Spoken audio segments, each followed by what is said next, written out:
The room smelled like recycled air and old coffee. High Admiral Vorrath Seel stood in the center of it and did not move for a long time. Around him, the walls of the strategic chamber were covered in maps. Long, detailed, color-coded maps of human space. 31 systems marked in pale blue. Population numbers printed in small black digits beside each colony name. Trade lanes drawn as thin yellow lines cutting between the stars. And at the center of it all, the third planet of a yellow star called Sol. A small world that had spent the last 60 years expanding outward into the galaxy in the slow, clumsy way that young species always did. Vorrath had studied these maps for 3 months. He knew the colony names by heart. He knew the export numbers. He knew which systems had water and which ones relied on transport ships to survive. He had read every intelligence report his staff had compiled, and he had read them more than once, because Vorrath was not the kind of man who made decisions without understanding what he was walking into. He walked to the main display and touched the surface. A ship registry appeared. It listed 214 vessels registered under human military authority. The biggest ship on the list was something called the USS Galloway, a battlecruiser that the intelligence notes described as, quote, impressive by local standards, end quote. Vorrath had looked up the Galloway's specs. His fleet carried warships twice its size. His fleet carried 80 of them. He turned off the display. Everything is in order, he said to the room. His second officer, a careful man named Vaz, nodded from across the table. The fleet is ready at the border. We are waiting on your signal, Admiral. Vorrath nodded slowly. He walked to the window. Outside, through the reinforced glass of his flagship, he could see the edge of the formation. Row after row of Dominion warships, their gray hulls catching the light of a distant star. 80 ships, 40,000 crew members. Enough firepower to level a planet's surface if the order was given, though Vorrath had no plans to give that order. Leveling planets was expensive and produced bad press. He intended to arrive, deliver terms, and allow the humans to make the only rational choice available to them. He had done this 11 times before, with 11 different species. None of them had chosen to fight. The door behind him opened. Councillor Drevish walked in without knocking. He never knocked. Drevish was a political observer, assigned by the Dominion Council to ensure the annexation was handled with what the Council called efficiency and optics, 2 words that Vorrath had come to dread. Drevish was a tall man with pale gray skin and the kind of confident expression that came from never having been wrong about anything, or at least from never having admitted it. He carried a datapad in his left hand. He was already reading it as he walked across the room. I have drafted the annexation proclamation, Drevish said. I would like to review it with you before we transmit. We have not crossed the border yet, Vorrath said. No, but we will. I see no reason to wait until the last moment. The language is settled. The terms are standard. Drevish set the datapad on the table. 72 hours to acknowledge. 48 additional hours to begin formal surrender proceedings, after which the fleet advances to demonstrate intent. It is the same structure we used at Vethra and at Callan 9. Vorrath did not pick up the datapad. The humans are not the Vethra. No, Drevish agreed easily. They are considerably less developed. The Vethra at least had a functioning orbital weapons platform. The humans have a few old battle cruisers and a great deal of ambition. He smiled. It should be over quickly. Vorrath looked at him for a moment. There was something he wanted to say, something that had been sitting at the back of his mind for the past 3 months, something about the way the intelligence reports were too clean, too consistent, too perfectly organized. In his experience, intelligence reports on real societies were messy. They had gaps. They had contradictions. These reports did not. They read like a picture someone had carefully arranged before taking the photograph. But he said nothing, because he had no evidence. He had a feeling, and feelings were not strategy. We cross at 0400, Vorrath said instead. Have the proclamation ready. Drevish smiled again and walked out, already typing something on his pad. Vorrath stood alone in the room for another minute. He looked at the maps. He looked at the small blue dots that represented 31 human colonies. He looked at the yellow star at the center of it all. Then he turned and walked toward the bridge, and the door closed behind him, and the strategic chamber was empty. 12 light-years away, On a space station floating in a debris field at the edge of the Kepler system, a man named Owen Drake was eating a sandwich. He was sitting at his desk in a small office on the third level of Earth's orbital defense platform 7, which was officially classified as a research and communications relay station and had been officially classified that way for 30 years. The sandwich was turkey on wheat bread. It was a little dry. Drake ate it anyway because it was the first food he had touched in 40 hours and his hands were starting to shake, which was a sign he recognized from experience. On the wall in front of him, a large monitor displayed a live feed from a sensor array 3 light-years out. The feed showed the Dominion fleet, 80 ships sitting just outside human space like a row of very large, very patient animals waiting to be fed. They had been sitting there for 6 days. Drake had watched them for all 6 days, sleeping in his chair twice and once on the floor, and he had not stopped watching because he was afraid that if he looked away something would happen. The comm unit on his desk lit up with a priority signal. The Senate emergency channel. Drake finished the last bite of his sandwich, brushed the crumbs from his jacket, straightened up in his chair, and opened the channel. 6 faces appeared on the screen. Senator Lena Marsh was in the center, which meant she was running the meeting.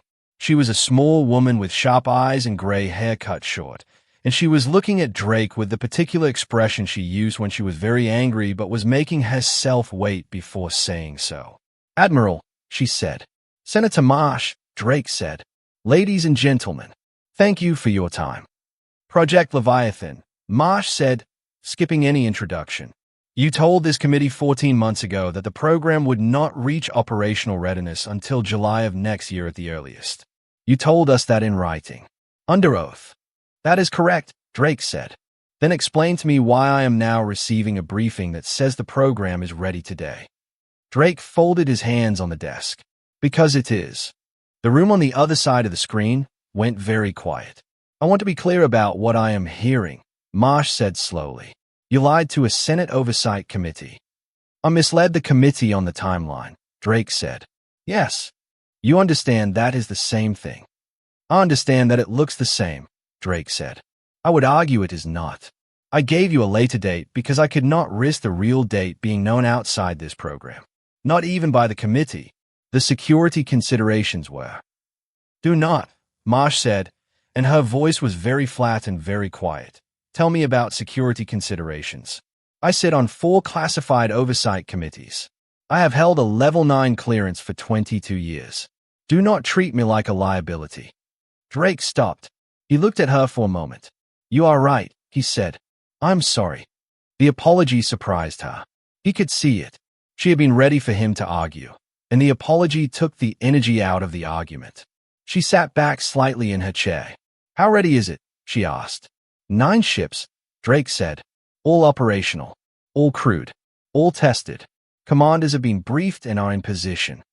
He paused. "The fleet at the border has been there for 6 days. They will cross within the next 48 hours. We are not going to get a better moment than right now. And if we use them and it does not work." Senator Cole asked from the far left of the screen. He was a heavy-set man from Georgia who had been on the Defense Committee for 18 years and always asked the question nobody else wanted to ask. "Then we proceed with conventional defense and evacuation protocols," Drake said. "Same as we would have without the program.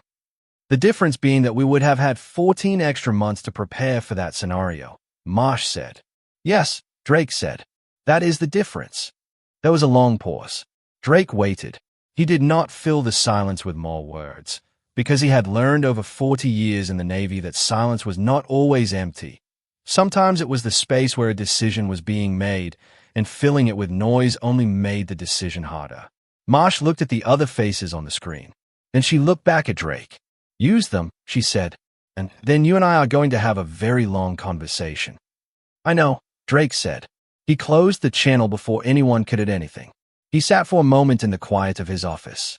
Then he opened a second channel, this one encrypted with a code that did not appear in any official directory, this one going out to a ship sitting in a debris field 12 light-years away. A face appeared on the screen. A man about 40 years old, lean, with dark hair going gray at the sides and a calm expression that had probably taken years to develop. Commander Gary Holloway looked like a man who had decided a long time ago not to waste energy on feelings he could not use. "Admiral," Holloway said. "It is time," Drake said. Holloway did not react visibly. He simply nodded, once, the way a person nods when they have been expecting a piece of news for so long that the actual arrival of it is almost anticlimactic. "Understood. How is the crew?" "Ready," Holloway said. "They have been ready for 2 months. The waiting has been harder on them than the work." "I know. I'm sorry for that." Drake paused. "Gary, I need you to let them come to you first. Do not engage until they have crossed into Kefir range. I need the Dominion to commit fully before we show anything." Holloway was quiet for a moment. "That puts Kefir colony in proximity." "I know. Governor Larson has been briefed. He is already moving civilians." "All right," Holloway said. "All 9 ships hold position until I give the signal. No individual action. No early contact." Holloway looked at him steadily. "Understood, Admiral." "Good luck," Drake said. "Thank you, sir." The channel closed. Drake leaned back in his chair and looked at the sensor feed on the wall. 80 gray ships at the edge of human space. He had spent 22 years building the program that was about to face those ships, and now that the moment was here, he felt something he had not expected. Not confidence, not even relief, just the particular, hollow feeling of a man who has moved all his pieces to the board and must now wait to see if it was enough. He looked at the turkey crumbs on his desk. He thought about getting another sandwich. He decided against it. The Ironclad sat in the dark like it was sleeping. From the outside, if you could have seen it from the outside, it looked like a piece of old rock drifting slowly through the debris field. The hull was painted a flat black that ate light rather than reflecting it. Every external signal emitter was shut down. The engines were running at 2%, just enough to maintain position without the kind of heat signature that long-range sensors could lock onto. The ship had been here for 11 days, and in those 11 days it had not broadcast a single signal, had not activated a single active scanner, had not done anything that a watching eye could identify as a warship. Inside, it was warm and it smelled like coffee and machine oil and the particular smell that comes from 200 people living in a sealed metal container for 11 days, which is not a bad smell exactly but is a very specific one. Lieutenant Kara Sutton was in the tactical bay on the lower deck, running her crew through a targeting drill for the 4th time that morning. She was 31 years old and looked younger than that, which people consistently used against her until they watched her work, after which they consistently stopped. She had a focused, precise way of doing things. She did not waste motion, did not waste words, did not stand still when she could be checking something. Her crew had learned that when Sutton stopped moving, it meant something was wrong. She was standing very still when Holloway's voice came through the ship-wide comm. "All stations. This is the commander. We have received the signal. I repeat, we have received the signal. This is not a drill. Begin pre-activation sequence now." The tactical bay went absolutely quiet for about 2 seconds. Then it got very loud, very organized, and very focused, which was a different kind of noise from regular noise. Kara did not cheer. She did not say anything. She turned back to her station and began pulling up the active scanner configuration she had been keeping in standby for 11 days, and her hands moved with the smooth automatic certainty of someone who has practiced a thing so many times that the body does not need the brain to give it instructions anymore. She had been waiting for this for 12 years. Not this moment exactly. Not this ship, or this crew, or this particular morning in a debris field in the Kefir system. But the thing behind this moment, the confrontation with the fleet that had come to take what was not theirs, she had been waiting for that since she was 19 years old, sitting in a hospital on Veda Station, listening to a doctor tell her that her parents had not survived the Dominion customs enforcement raid that had leveled the outer processing ring of the colony. The Dominion had called it an enforcement action. They said the colony had been in violation of transit protocols. They had sent 3 warships and a boarding party, and when the boarding party encountered resistance from a group of dock workers who did not understand what was happening and were afraid, the warships fired on the outer ring to, as the official report later said, neutralize the threat. 41 people had died. Kara's mother and father were among them. She had been at school on the inner ring that morning, and she had always been grateful for that in a complicated way that she never talked about. She had joined the Navy at 20. She had been in the tactical track from day one, and she had been very good at it, because being good at it was the thing she could do that brought her closer to what she was waiting for. And now here it was. The fleet. The Dominion. The same flag on different ships. She pulled up the targeting array and checked the calibration for the 5th time that morning. She was ready. Dr. Nina Caldwell was not in the tactical bay. She was in engineering, which was where she always was when something was happening or about to happen, because engineering was the only place on the ship where she felt like she understood what was going on. She was 39 years old and had spent the last 8 years of her life working on the fold compression drive that powered the Ironclad and all 8 of its sister ships. She had started the project as a theoretical exercise, a way of solving a problem in propulsion physics that her colleagues at the university had told her could not be solved. She had then spent 4 years solving it anyway, which had produced a working drive prototype and also the end of her academic career, because the Navy had found out about the prototype and made her an offer she did not feel she could refuse. The offer had included resources, funding, a team, and a facility. What it had not included, she had slowly realized, was any ability to say no to where the work was going. She had wanted to build something that would make wars less likely. Instead, she had built something that made a particular war more survivable. She was not sure those were the same thing, and the difference bothered her more than she usually allowed herself to admit. She walked slowly through the engineering section, pausing at each station, checking numbers on screens that she already knew by heart. The fold compression drives were rated for 3 transits per engagement cycle. The cooling system needed 40 minutes between each one. She had told Command this. Command had noted it. She was not entirely sure Command had believed it mattered. She stopped at the main drive console. The activation lights were warming up.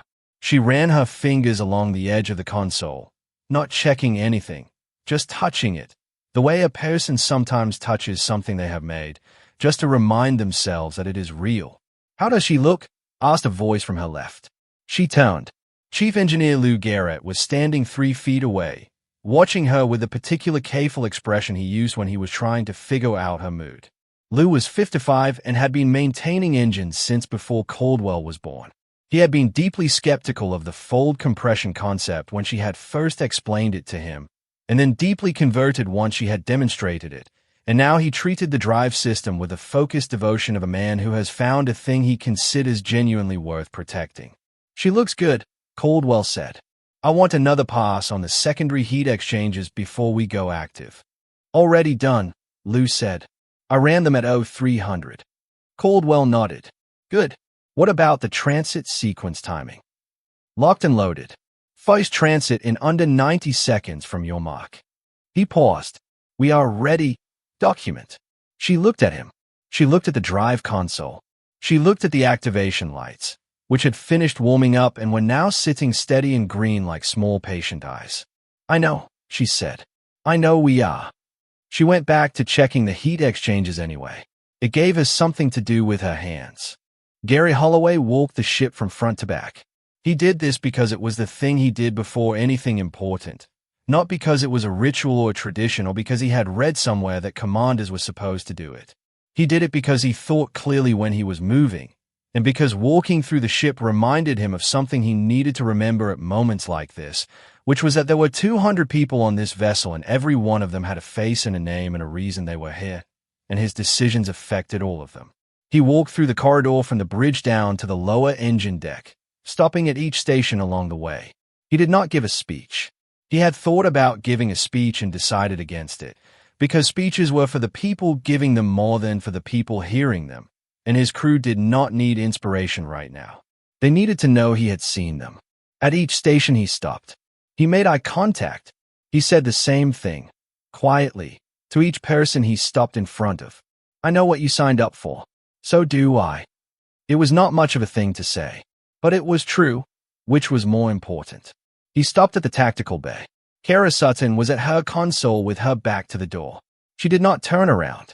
She was running configurations on her targeting array with the focused concentration of someone who had made the rest of the world very small. He stood in the doorway for a moment, watching her work. He knew her record. He had read every page of her file twice before requesting her for this assignment. He knew about Vader's station. He knew what she had been carrying since then. He had decided to bring her on anyway, because she was the best tactical officer in the human fleet and because he believed that professional excellence and personal grief were not the same thing, and that a person could do their job well even while carrying something heavy. He also knew that when the Dominion fleet came into range, she would be tested in a way that had nothing to do with her technical skills. He hoped she would pass. He thought she would. He was not certain. He walked past the tactical bay without saying anything. Some conversations needed to wait for the right moment. He stopped last at engineering. Caldwell was bent over a console and did not look up when he entered. He waited.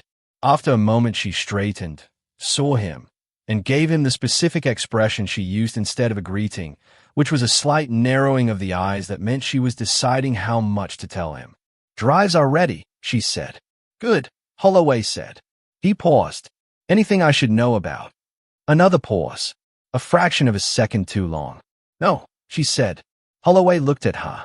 He had worked with Nina Caldwell for 4 years, and he had learned to read that fraction of a second pause.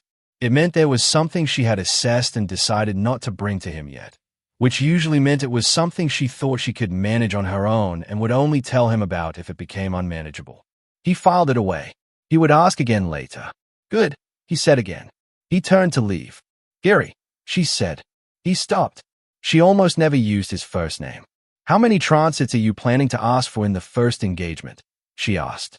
He turned back. "Depends on how they form up. Probably 4 or 5. Maybe 6. Her expression did not change. "All right," she said. He watched her for a moment. Then he left. He walked back to the bridge, and he sat down in the command chair, and he looked at the sensor display showing the debris field around the ship and the empty dock beyond it. 14 hours, he thought. Maybe less. At the edge of Kefra Colony, Governor Pete Larson was on the phone with his wife. His wife was on an evacuation transport with their 2 daughters, moving away from the colony toward the inner systems. She had been in a transport for 11 hours now. She wanted to know if he was coming. "Not yet," Larson said.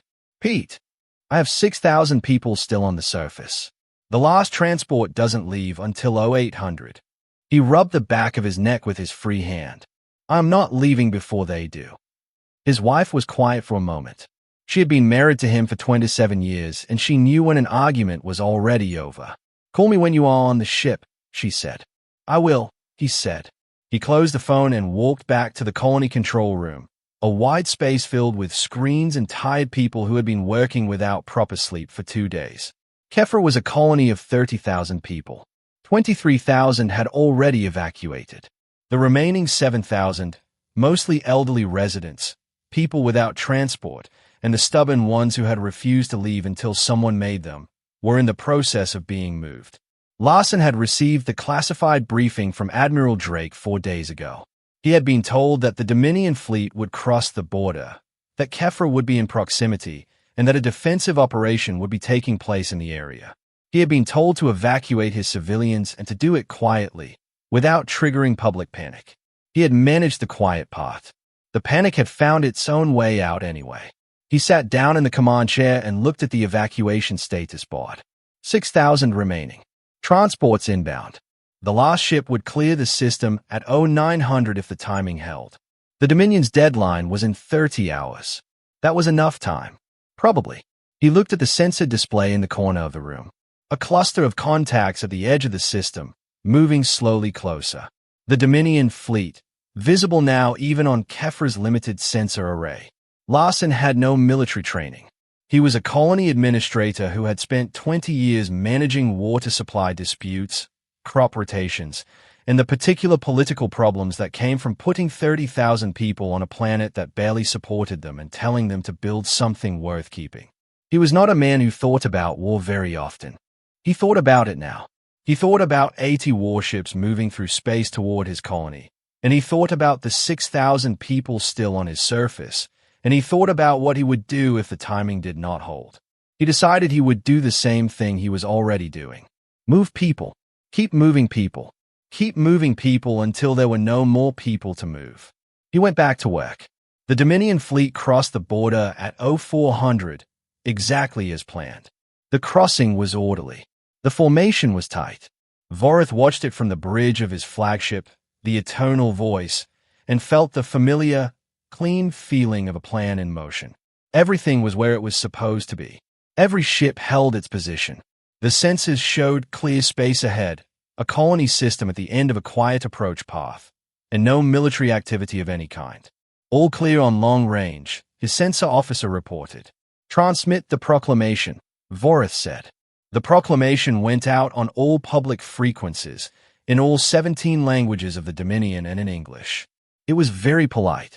It explained that the Galactic Dominion was extending its protective governance to the human colonial territories, that the transition would be orderly, that human citizens would retain their rights under Dominion law, and that the appropriate response was a formal acknowledgement from the highest human authority within 72 hours. It also noted, in the final paragraph, that failure to acknowledge would result in a demonstration of intent. Councillor Drake read the transmitted message from his seat at the observation post to Vorrath's right. He looked satisfied. That is a good proclamation, Drake said. Clear, firm, reasonable. Vorrath said. The humans will be scared. They've been watching our fleet sit at their border for 6 days. By now they have run the numbers. They know what 80 of our ships means. Drake smoothed his jacket. I expect an acknowledgement within 48 hours. Possibly 36. Vorrath was watching the sensor display. What does that colony's traffic look like? His sensor officer checked. Elevated, sir. Transport movement. Civilian signature. How elevated? A pause. Significantly, sir. It looks like an evacuation. Drake waved his hand. Civilians panicking. Natural response. It means nothing. It will settle once they understand the terms. Vorrath did not respond. He kept watching the sensor display. The civilian traffic was not random panicking. It was organized, moving in one direction, at consistent intervals, in the kind of pattern that came from a plan rather than from fear. Someone had told them to leave. Someone with enough authority to organize it and enough time to start doing it before the fleet even crossed the border. That meant someone had known the fleet was coming before the proclamation was sent, which meant the humans had intelligence on Dominion movements. Adjust the timeline, Vorrath said. We moved to 36 hours. Drake looked up from his pad. The proclamation said 7-2. The proclamation is a document. I am an admiral. 36 hours. Have the formation advance to Kefra weapons range on a slow approach. Drake opened his mouth. Now, Councillor, Vorrath said quietly. Drake closed his mouth. He made a note on his pad. The specific kind of note that a political observer makes when he believes he is witnessing a decision he will later need to document. Then he sat back in his chair. Vorrath turned back to the display. 36 hours. He wanted this done before whatever the humans were preparing had time to finish preparing. He did not know what they were preparing.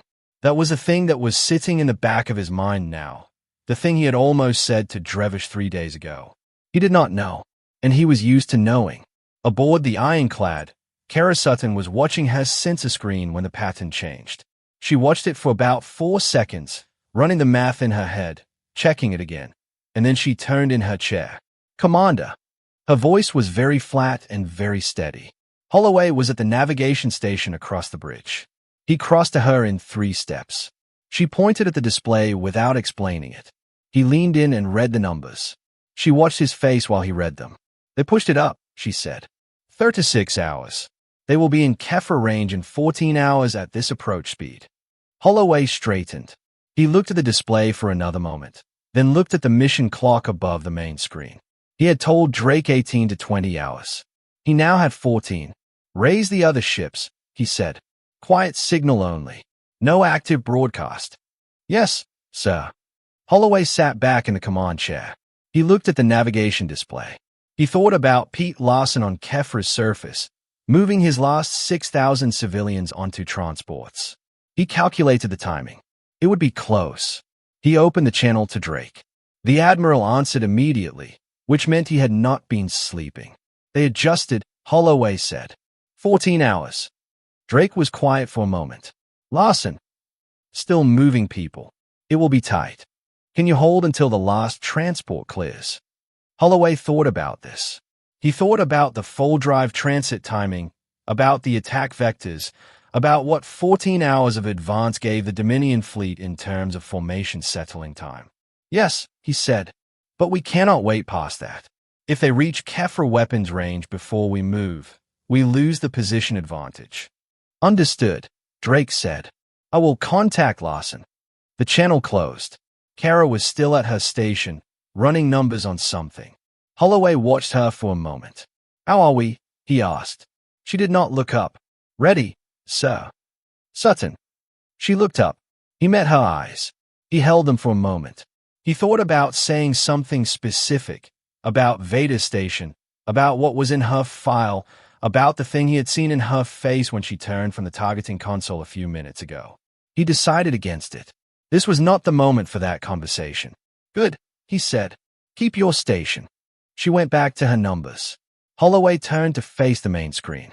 Ahead of the Ironclad, beyond the debris field, 14 hours away, 80 Dominion warships were moving through human space toward a colony full of frightened people.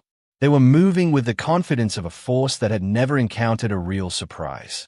They had their maps and their registry lists and their intelligence reports, all of them thorough, all of them detailed, all of them missing the 9 ships that were sitting very quietly in the dark waiting for them. Holloway looked at the sensor display. He looked at the formation numbers. He looked at the speed and heading and the projected timeline. Then he looked at the mission clock, and he settled back in his chair, and he watched, and he waited. 14 hours. The Dominion did not know what was in the dark. They were about to find out.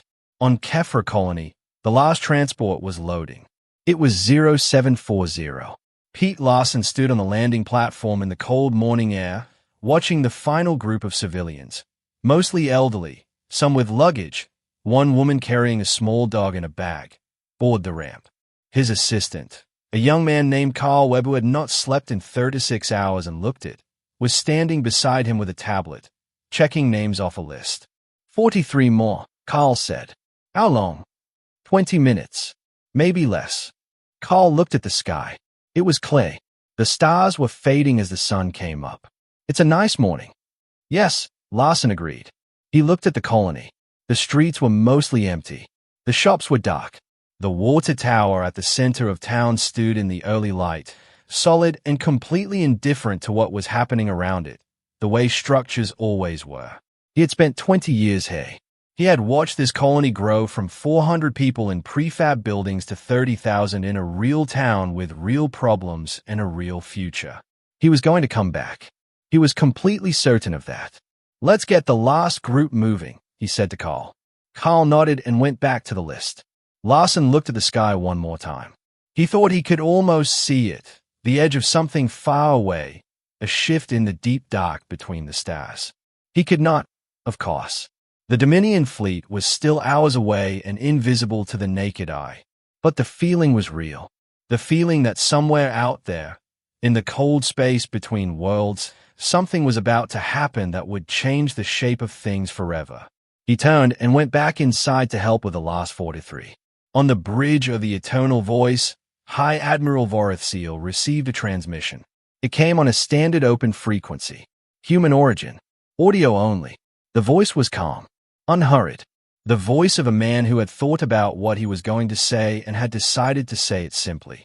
Third Fleet. This is Commander Gary Holloway of the USSC Ironclad. You have entered contested space. I'm asking you to reverse course.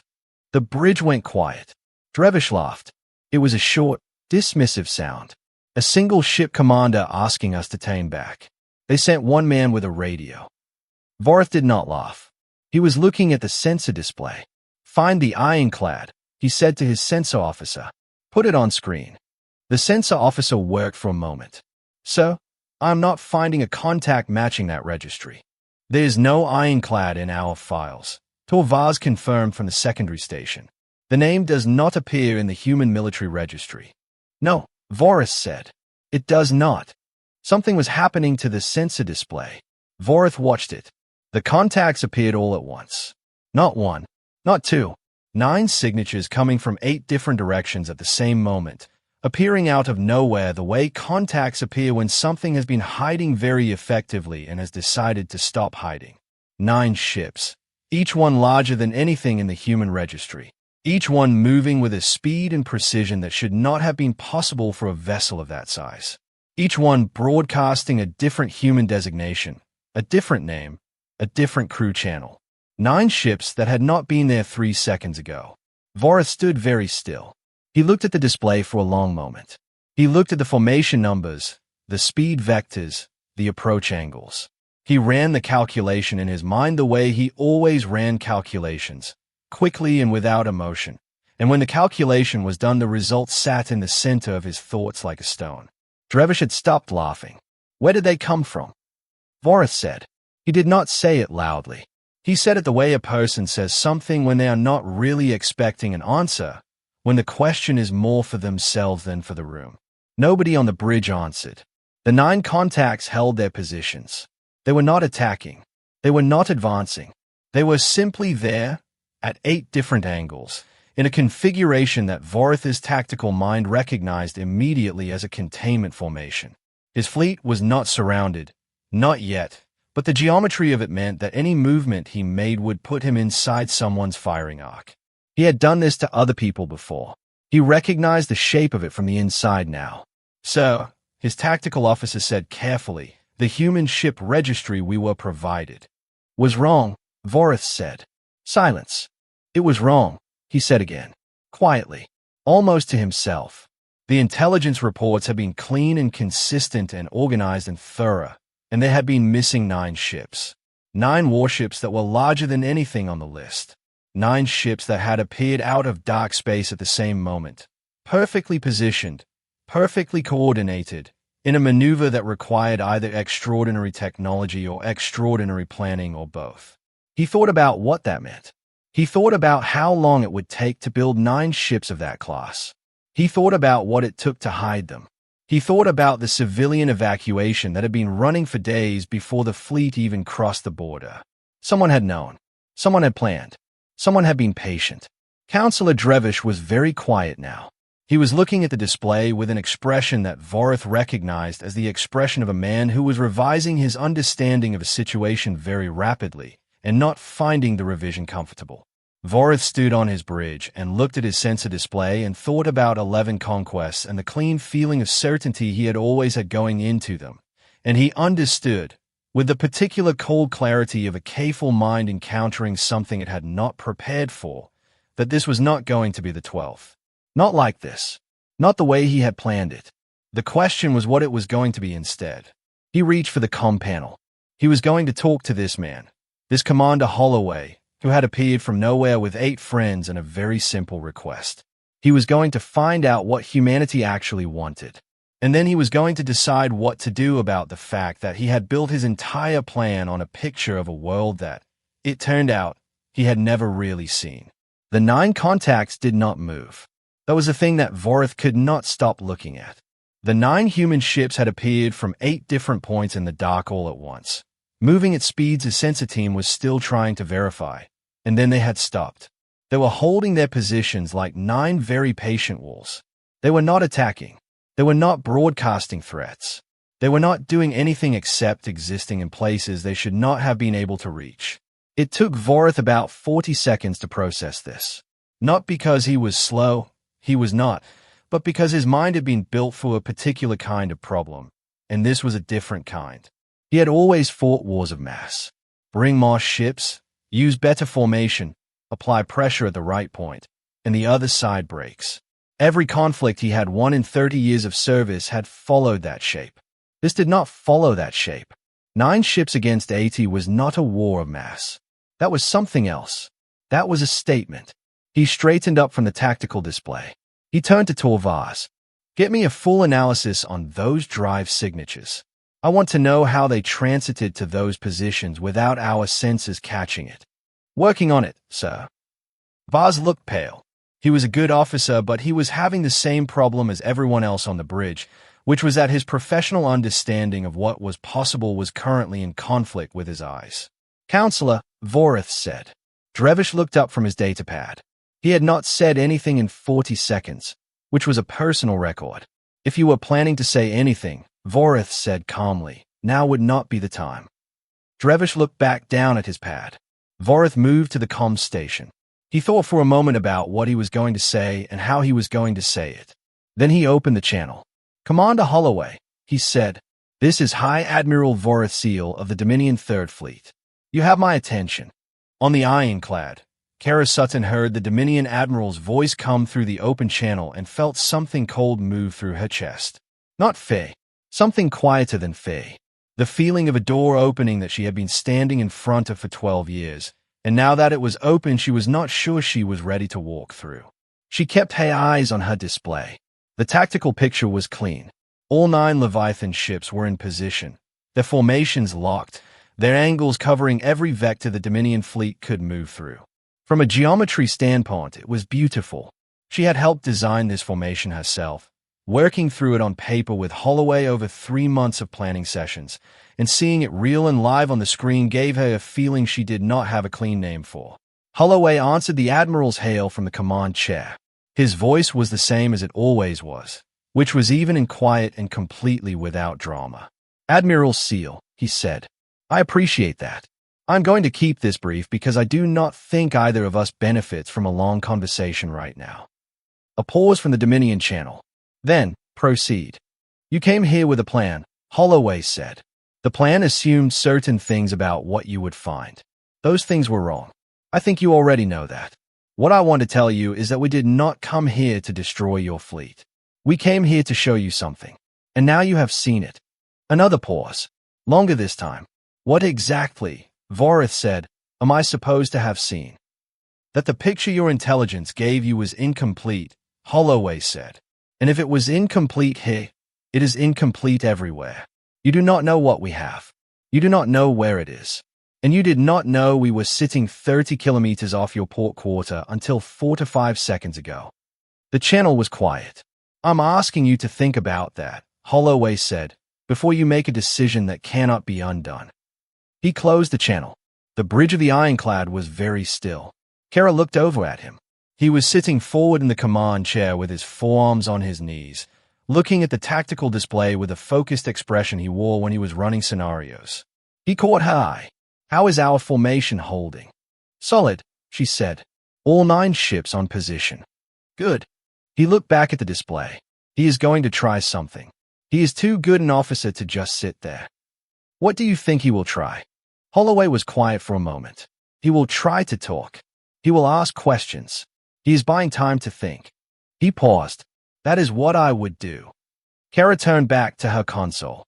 She pulled up the long-range registry scan she had been running quietly in the background for the past hour, the one she had not told anyone about, the one that was checking Dominion ship signatures against the database she had built herself over 3 years from every intelligence report she could access. The result sat on her screen in small, steady letters. Vessel designation, Dominus Array. Current position, eastern edge of Dominion formation, isolated from main group following transit disruption. She looked at that name for a long time. The Dominus Array had been one of the 3 ships at Veda Station. She had found its registry number in the official Dominion enforcement report, buried in a footnote, 12 years ago. She had memoized it the way you memorize a thing you plan to use someday. Today was someday. She looked at the ship's position on her tactical display. It was isolated. The transit maneuvers had scattered the outer edge of the Dominion formation, and the Dominus Array was sitting alone at the edge of the field with its formation neighbors still trying to reorient. A clean targeting window. A clear shot. She looked at Holloway. He was still watching the main display, talking quietly to the navigation officer. She looked back at her console. She had spent 12 years being the best tactical officer in the human fleet because being the best meant she would be in this room on this day. She had never been unclear about that. She had never pretended otherwise to herself. Her hand moved to the targeting panel. She selected the Dominus Array. She set the shot for engine disable, precise, targeted, non-lethal. She set the firing parameters the same way she set all her parameters, with the exact, practice motion of a person who has done this 10,000 times in drills and never once in a real engagement. Then she fired. The shot took 3 seconds to travel. The Dominus Array's engine array lit up on the tactical display and then went dark. The ship drifted. Not destroyed. Crippled. Kara sat back in her chair. The bridge had gone very quiet. She could feel people looking at her, but she did not look back at them. She stared at her display.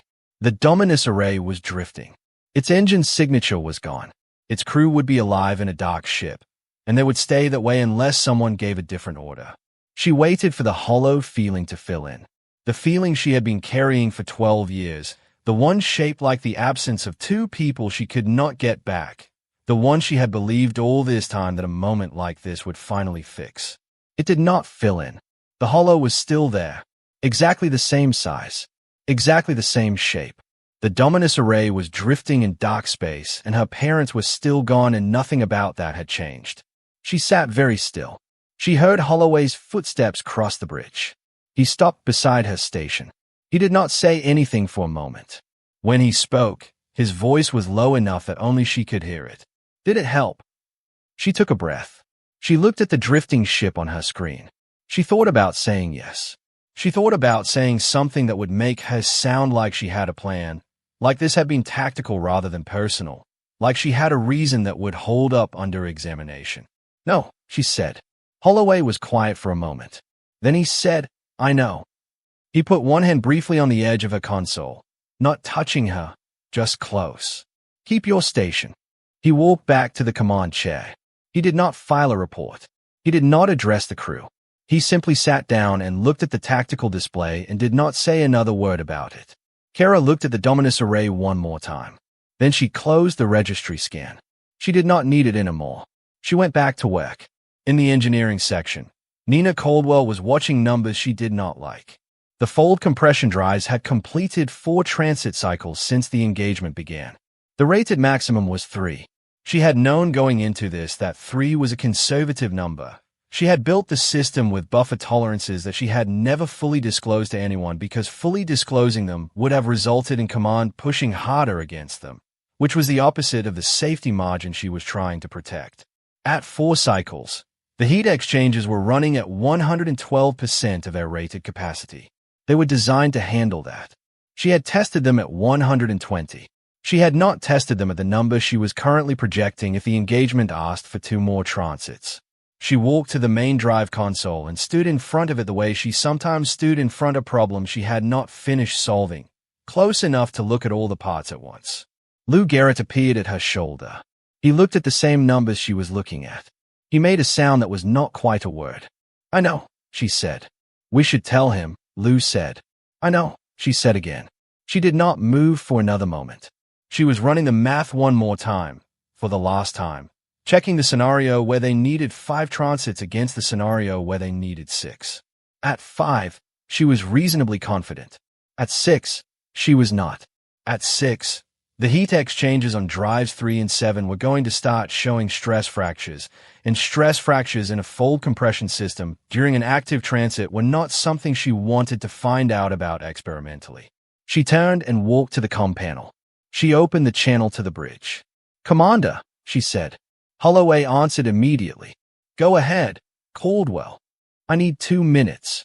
A pause. You have 1. She spoke quickly and clearly, without softening anything, because this was not the moment for softening. She told him about the transit cycles. She told him about the heat exchanges. She told him the real number, not the rated number, not the number in the documentation, the actual number she had verified in testing and never written down anywhere. She told him what 5 transits meant and what 6 transits meant. She told him she had known before the engagement started and had not told him. The channel was quiet for a moment when she finished. Why? Holloway asked. His voice had not changed. It never changed. Because if I told you, you would have planned around it, she said. And I needed you to plan around the mission, not around my margins. Another silence. That was my decision to make. Yes, she said. It was. I made it for you. I am telling you now because we are at 4 cycles and you need to know before you ask for the 5th. She could hear him breathing on the other end of the channel. She waited. Thank you, he said finally. Can you give me a 5th if I need it? Yes, I am confident on 5. And the 6th? I would rather not find out. Understood, Holloway said. Stand by. The channel closed. Caldwell stood at the comm panel for a moment. Lou was watching her from across the console with the careful expression he wore when he had an opinion he was deciding whether to share. Go ahead, she said. I was going to say you did the right thing, he said. Telling him. Now. I did the right thing too late, she said. Sometimes that is how the right thing works. He shrugged. You told him before it mattered. That is what counts. She looked at the drive console. The numbers had not changed. They sat there being what they were. Get me a live read on Exchanges 7, she said. Every 30 seconds. Already running, Lou said. Admiral Owen Drake was standing at the main observation window of Platform 7 when Senator Marsh walked in. He heard the door open behind him. He did not turn around.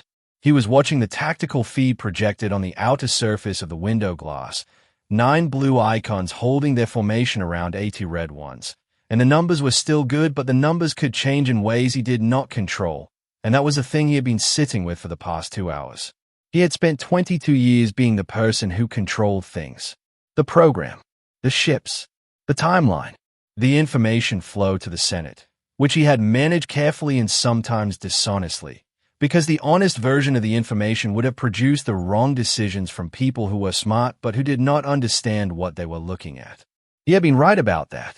He believed that. But standing here watching the feed, watching his ships and his people and his 22 years of work play out on a screen he could not touch from here, he understood for the first time what it cost to be the person who decided things for other people without their knowledge. It cost something you could not get back. He heard Marsh stop a few feet behind him. The formation is holding, she said. She was looking at the same feed he was. Yes, it is a good formation. Holloway designed it, Drake said. He and Lieutenant Sutton. They spent 3 months on it. Marsh was quiet for a moment. Tell me why, she said. Not angry now. Just asking. Drake turned around. She was standing in the middle of his small office in her dark Senate jacket, looking at him with the expression she used when she already knew part of the answer and wanted the rest of it. Why I lied to the committee, he asked. Why you lied to the committee, she confirmed. He sat down in his desk chair. It felt strange to sit while she was standing, but his legs were tired and he was done with the kind of performance that made tired men stand for no reason. Because there were 12 people on that committee, he said, and I trust 10 of them. But 2 of them had staff members who had been identified in a Dominion intelligence intercept from 4 years ago. Not as spies, maybe not even as knowing participants, but as contacts, people who had been talked to, people who had passed things along, maybe without understanding what they were passing. Marsh's expression did not change. You had intelligence on committee staff members and you did not bring it to the committee. I brought it to the Counterintelligence Directorate, Drake said. It was still being assessed, and I could not wait for the assessment to finish before deciding whether to tell you the real timeline. So I told you a false one and managed the information myself. You decided, Marsh said, that the risk of informing elected oversight was greater than the risk of deceiving it. Yes, Drake said. That is exactly what I decided. She looked at him for a long time. He held her gaze because he owed her that. And if the program had failed, she said, if we were watching a massacre on that screen right now instead of a successful formation hold, would your reason still feel like a reason? Drake thought about that. He actually thought about it, which was different from what most people did when they were asked a hard question, which was to start forming their answer before the question was finished. No, he said, it would feel like an excuse. And the difference between a reason and an excuse is usually whether it worked. Marsh sat down in the chair across from his desk. She looked tired, not weak tired, the kind of tired that came from fighting very hard for a very long time in spaces where most people never notice the fight. I have been in government for 31 years, she said, and the thing I have never been able to fix is this. The gap between what the people doing the work know and what the people providing oversight know. And every person who manages that gap the way you did, even when they are right, even when it works, makes it harder for the next oversight committee to do its job. Because the next person doing the work will point to you and say, look, he did it and it was fine. Drake was quiet. It was not fine, Marsh said. It worked. Those are 2 different things. Drake looked at the feed on the window. 9 blue icons. Still holding. I know, he said. She nodded once, slowly. Then she looked at the feed too. What happens now? Holloway talks to the Dominion Admiral, Drake said. He offers terms. The question is whether the Admiral is the kind of man who can take a loss and use it well, or the kind of man who can't. And if he is the second kind, then we find out what 5 transits can do, Drake said. High Admiral Vorrath Seel was the first kind of man. This was not something that had always been true of him. When he was younger, he had won his conflicts by force alone, and the winning had felt clean and total. He had grown into the kind of commander who won by understanding, and understanding had taught him things that pure force never did, one of which was that a battle you could end without fighting was worth more than any battle you won. He was standing at the tactical display in the Eternal Voices strategy room, alone, which was unusual. He had asked Vaz to take the bridge and had asked everyone else to give him 15 minutes. Even Drevish had gone without argument, which meant Drevish was either frightened or finally reading the room. Vorrath did not care which. He was looking at the 9 human contacts on the display. He was thinking about the math. 80 ships against 9. On paper, that was overwhelming. In reality, it was a different problem. The 9 human ships had already demonstrated that they could appear and disappear faster than his formation could track. He did not know how many transits they could complete. He did not know the range of their weapons or the strength of their armor. He knew exactly one thing about them that mattered, and it was the thing the contact positions on his display were telling him without any additional information required. They were here first. They were in position. They had chosen the shape of this engagement, and they had chosen it before he arrived. When someone else has chosen the shape of the fight, Vorrath had learned a long time ago, the intelligent question is not how to win that fight. The intelligent question is how to change the shape. He opened the channel to the Ironclad. Commander Holloway, he said, I want to continue our earlier conversation. Specifically, I want to ask you a direct question and I would like a direct answer. A moment of quiet. Then Holloway's voice. Ask. How many ships like these 9 do you have? Another pause. Vorrath expected deflection. Instead, Holloway said, enough that the answer should change your calculation. That is not a number. No, Holloway said. It is not. It is the answer I can give you in this conversation. I will tell you this much. What you can see is not everything that exists. And what exists is not in any file your intelligence service has ever produced on us. Vorrath absorbed that. He looked at the 9 contacts. He thought about how long it would take to build 9 ships of this class. He thought about the infrastructure that would require. He thought about the human colonies, 31 systems, thin populations, limited industry, or so the report said, and he thought about how a species builds a secret fleet in 31 supposedly thin systems. You build it in pieces, he realized. You build components in one system and assemblies in another, and you keep the finished ship somewhere nobody is looking because nobody thinks to look. You spend decades building slowly and carefully and in pieces, and because no single system shows unusual activity, the picture never triggers an alert. It was patient. It was very patient. More patient than any species the Dominion had encountered in 2 centuries of expansion. What do you want? Vorrath asked. The same thing I asked for at the start, Holloway said. For you to leave. Take your fleet back across the border. Report to your council whatever you decide to report. We will not make any public announcement about this engagement. No broadcasts. No official records released to the wider Dominion. You can control the story. In exchange for pulling out of human space. In exchange for pulling out of human space, Holloway confirmed. Permanently. Not a tactical retreat. A recognition that this territory is not available for annexation. My council will not accept that without a reason. Your council, Holloway said, will accept any reason you give them because your council is not here and you are. You are the one looking at what is on this screen. You tell them what you need to tell them. That is your problem, Admiral. Ours is simpler. We need you to leave. Vorrath stood at the display. He thought about his career. He thought about 11 annexations and the clean record behind him. He thought about what it would mean to walk back into Dominion space and explain a withdrawal. He thought about what it would mean to stay. The 9 contacts held their positions. Patient as stars. In the Dominion flagship's observation area. Counselor Drevish was having the worst hour of his professional life. He had been doing this job for 16 years. He had been on 9 annexation missions. Every one of them had ended the same way: orderly, efficient, well-documented, and completely in line with the proclamation he had written. He had a filing system that went back to his first mission. He had written a paper about the sociology of species who accepted Dominion terms without resistance. He had been cited in 4 other papers. None of those papers covered this. He looked at the tactical display that Vaz had left running in the observation area. 9 contacts. Holding. Not attacking. Not retreating. Just there. Occupying space they had appeared in from nowhere, arranged around his fleet like a frame around a picture. He thought about the proclamation he had been composing in his head for 6 days. The clean language. The orderly terms. The handover of authority and the graceful absorption of a minor regional species into the protective structure of the Dominion. He thought about filing a formal objection to whatever Vorrath decided in the next 10 minutes.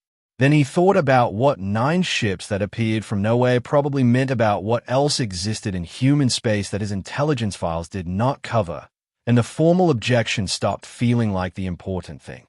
He put down his datapad. He looked at the contacts on the screen. He did not have a paper for this. Pete Larsen's transport cleared the Kefra system at 0912.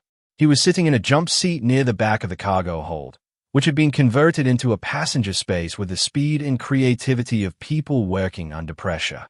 Around him, the last 43 residents of Kefra Colony were sitting on folded seats and equipment cases and each other's luggage, quiet mostly, some of them sleeping, a few of the older ones looking at the walls with the particular careful expression people use when they are trying not to show how frightened they are. Larsen had the system sensor feed on his personal tablet.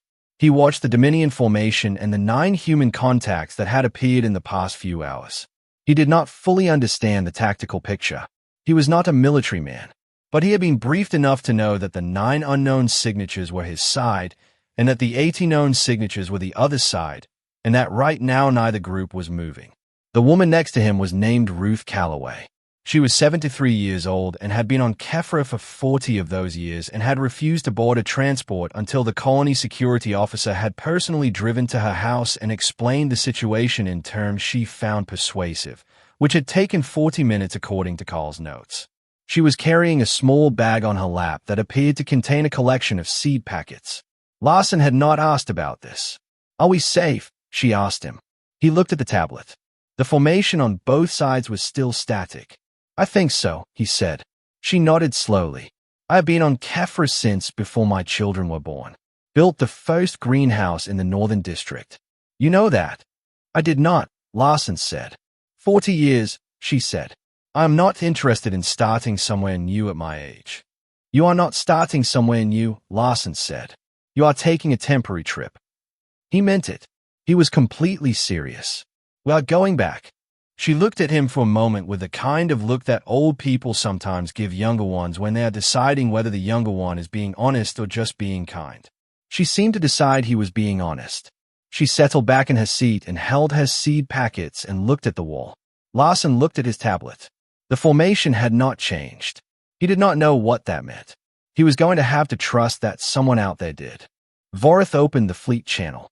He stood at the comms station in the strategy room, alone, and he spoke to his 80 ship commanders in the clear and measured voice he always used, the voice that meant the decision was made and the time for discussion was finished. "All ships," he said. "We are withdrawing to the border. Formation Alpha 7. Reverse approach vector. Maintain formation integrity. No independent actions. No weapons hot. We move now, together, at standard cruising speed." The acknowledgements came in over the next 30 seconds, one after another, each ship confirming the order. Vorrath listened to all 80. He knew most of the commanders by name. He had served with half of them on previous missions. He did not allow himself to think about what they were thinking right now, because that was not a productive use of the next 10 minutes. He opened a separate channel to Holloway. "We are withdrawing," he said. "I see that," Holloway said. His voice was the same as it had been in every exchange, even neutral, without triumph in it. That was unusual. Vorrath had expected something different. A note of satisfaction, at minimum. "I want to say something," Vorrath said. Go ahead. You had the engagement from the beginning. You chose the position, the timing, the formation. You had 4 days of advanced knowledge of our approach, at minimum. He paused. This was planned for a long time. Yes, Holloway said. The intelligence we were given was not an accident. It was incomplete by design. A pause. I'm not going to confirm or deny how our information management works, Holloway said. But you are asking the right question. Vorrath almost smiled. How long has humanity been preparing for us specifically? Since the Veda Station incident, Holloway said. 14 years. Vorrath was silent for a moment. He knew about Veda Station. It had been filed under routine enforcement actions. 41 fatalities. A footnote in a report. He thought about a species spending 14 years building ships in secret because of a footnote in a report, and what that said about the depth of a wound that looked minor from the outside. I see, he said. Admiral, Holloway said, for what it is worth. Nobody here wanted this to be a war. We wanted it to be a demonstration. There's a difference. Yes, Vorrath said. There is. The channel stayed open for another moment, both men on their respective bridges, neither of them saying anything. Then Vorrath closed it. He turned and walked back to the main bridge. The formation was already moving.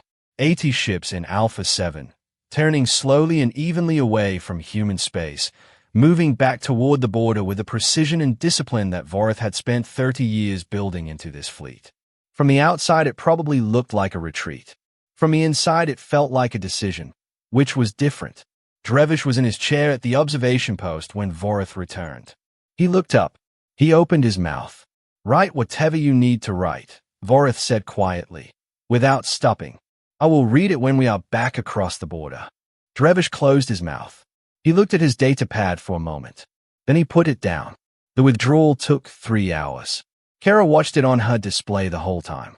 She watched the 80 contacts moving back through the space they had come through, slow and organized, the way a tide goes out. She watched them reach the border coordinates. She watched them cross it. She watched the last ship clear the line and continue moving away, deeper into Dominion space, until the formation was no longer in Kefra range, no longer in any range her senses could call a threat. Then she watched the space where they had been. It was just space again. Empty, quiet, dark. The debris field caught the light the same way it had before any of this happened. The star at the center of the Kefra system sat where it always sat, completely indifferent to the events of the past 4 hours. She thought about her parents. She did it carefully and on purpose, not the way she usually thought about them, as the shape of the thing she was carrying, but as themselves. Her mother had been an environmental technician.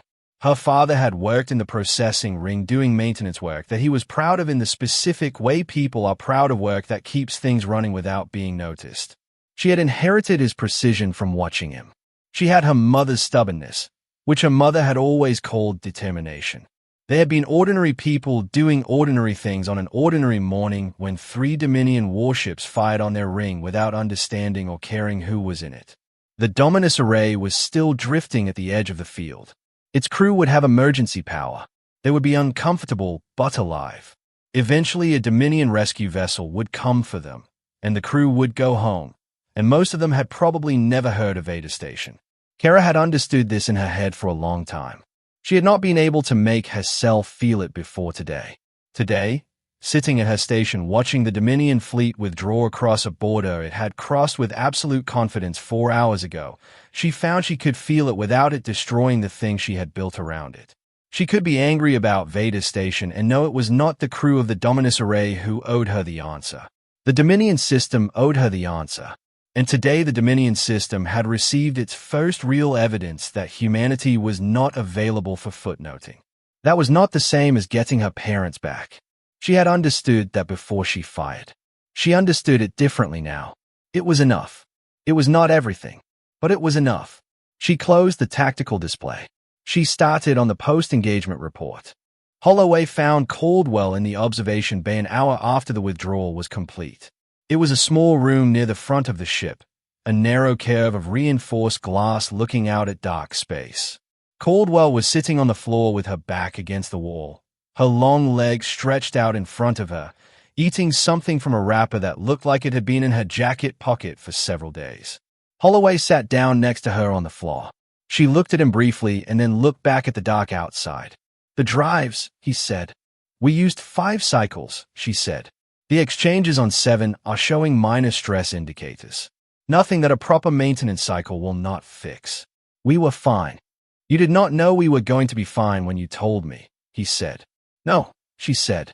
"I thought we probably were. 70% confidence." She paused. "I should have told you before the engagement. Not during." "Yes," Holloway said. "You should have." She looked at him. He looked back. Neither of them looked away. "I will not do it again," she said. "I know you will not." He leaned his head back against the wall.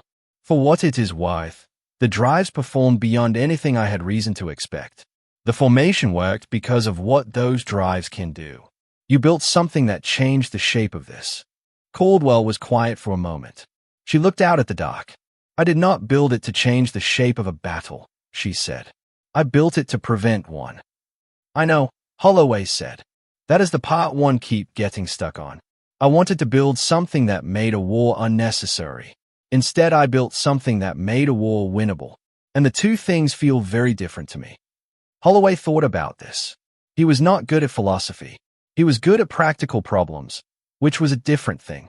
But he thought Caldwell was asking something real, and she deserved a real attempt at an answer. "Maybe they are not completely different," he said. "If we had not been able to win this, the war would have been much longer. Much worse. What you built probably saved lives on both sides." "Probably," she said. "That is the honest version," he said. "Probably. Not certainly. Not cleanly." She nodded slowly. She took a bite of whatever was in the wrapper. "What happens now?" "Drake talks to the Senate. The Senate argues about what Drake did. The Dominion goes home and tries to figure out what they actually know about us." Holloway paused. "And we go back to being what we were. Except the Dominion knows now." "Knows what?" "Exactly. That we are not what they thought." He looked out at the dock. "That the picture they had was wrong. And once you know the picture is wrong, you cannot unknow it. That is the thing about evidence. It does not go away just because you wish the situation was simpler." Caldwell finished the thing in the wrapper and folded it and put it back in her pocket. "Next time," she said, "build me a better cooling system." Holloway looked at her. "Next time, tell me the real numbers before we start." She considered this. "Fair," she said. They sat there for a while without talking, which was the comfortable kind of silence between people who have been through something together and do not need to fill every space with words. Outside the glass, the stars were the same stars they had always been, cold and steady and enormous, completely uninterested in anything the small, warm creatures inside the metal ship had just decided about the future. On Platform 7, Drake was alone. Marsh had gone back to her shuttle an hour ago. She had things to do that had been waiting for 4 days. Before she left, she had stood in the doorway of his office for a moment and said one thing. "Owen, the conversation we are going to have. Bring everything. All of it. The intercept files, the timeline decisions, all of it. I am not interested in a curated version." "I know," he had said. She had nodded and left. He was standing at the window now, looking at the sensor feed. The Dominion fleet was 12 light hours past the border and still moving. The 9 Leviathan ships were in standard holding formation in the Kefra system. All of them intact. All crews accounted for. No fatalities. One Dominion vessel disabled by an unauthorized shot from the Ironclad's tactical station, which was going to be a conversation he needed to have with Holloway, and through Holloway with Lieutenant Sutton, but which he was not having tonight. Tonight he was just looking at the feed. He looked at the ship manifests on his desk screen. The names of the 200 people on each of 9 ships. The names of the commanders. Holloway and his careful voice. Sutton and whatever she was carrying home tonight. Caldwell and her drive system that had done something on its 5th cycle that he had been told was not possible after the 4th. He had asked 22 years of people to do something unusual, which was to keep a secret that mattered enormously without knowing whether it would ever come to anything. He had asked them to sit in the dark and wait and trust that the waiting was worth something. He had not been able to tell them it would be, because he did not know that. He had asked them to trust that he believed it would be, which was a smaller and harder thing to ask. They had done it. Every one of them. He did not feel the clean, triumphant feeling he had sometimes imagined at a moment like this. He felt tired and responsible and aware, in a way he was usually too busy to be, of all the things that could have gone differently. The shot the Dominion might have taken before the formation was set. The transit cycle that might have failed. The Senate leak that might have happened if Marsh had pushed harder 4 years ago. It had worked. That was the honest summary. It had worked. And it had worked because a large number of people had done hard things well under pressure, and none of them had done it because they trusted Owen Drake's judgment. They had done it because they trusted each other. He sat down at his desk. He pulled up the first file he would need for the Senate briefing. He looked at it for a moment. Then he started writing. Somewhere on the other side of the border, High Admiral Vorrath Seel sat in his quarters on the Eternal Voice and wrote his own report. He had been writing it for 2 hours. He had deleted it twice. The first version was too honest in a way that would produce a political response before the military response, which was not what he wanted. The second version was too careful, which was a different word for dishonest, and Vorrath had spent enough of his career watching careful reports create problems that honest ones would have solved. The third version was what he had finally settled on. He called it an intelligence reassessment. He said that new information had emerged during the initial approach to the human territory suggesting that the prior assessment of human military capability was significantly incomplete. He said the Dominion Council should treat all prior assessments of human capability as provisional. He did not use the word wrong. He read the report through one more time. It was accurate, which was not the same as complete, and he knew the difference. But the parts he had left out were the parts that belonged to the next chapter of this. Not this one. The Dominion would need to decide what to do with a species that had spent 14 years quietly building a fleet they never put in a registry. That was a policy question for people with more political authority than a fleet admiral. His job had been to bring his people home. He had done that. He sent a report. He put down his datapad. He looked at the wall of his quarters, which he had decorated with nothing.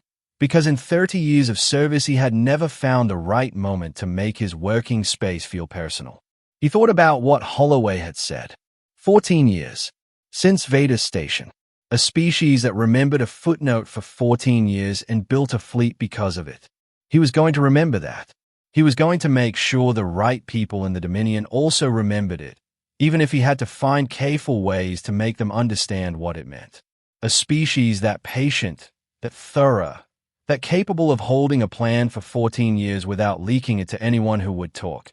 That species was not a regional power. That species was something the Dominion had no existing category for. He would need to think about what category to build. The Kefra system was quiet when the sun came up.